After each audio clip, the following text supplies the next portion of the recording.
അസ്സലാമു അലൈക്കും വറഹ്മത്തുള്ളാഹി. ബിസ്മില്ലാഹ് വസ്സലാത്തു വസ്സലാമു അലാ റസൂലില്ലാഹി വഅലാ ആലിഹി വസഹ്ബിഹി അജ്മഈൻ.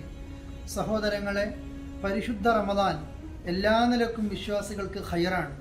ഒപ്പം മനസ്സിലാക്കേണ്ട ഒരു വിഷയം, റസൂലുള്ളാഹി സ്വല്ലല്ലാഹു അലൈഹി വസല്ലം പറയുന്നു, അസ്വിയാമു ജുന്ന, നോമ്പ് അതൊരു പരിചയാണ്. എന്തിൽ നിന്നുള്ള പരിചയാണ്? തെറ്റുകളിൽ നിന്നായിരിക്കണം. നമ്മുടെ കണ്ണ്, കാത്, അതേപോലെ തന്നെ ശരീരത്തിൻ്റെ ഓരോ അവയവങ്ങളും അള്ളാഹു നിഷിദ്ധമാക്കിയത് കാണുന്നതിൽ നിന്ന്, കേൾക്കുന്നതിൽ നിന്ന്, പറയുന്നതിൽ നിന്ന് മനസ്സിനെയും ശരീരത്തിനെയും പിടിച്ചു നിർത്താൻ നമുക്ക് നോമ്പ് കൊണ്ട് സാധിക്കേണ്ടതുണ്ട്.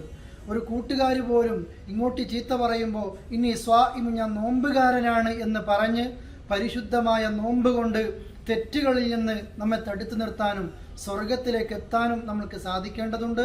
അള്ളാഹു അനുഗ്രഹിക്കട്ടെ. അസ്സലാമു അലൈക്കും വറഹ്മത്തുള്ളാഹി.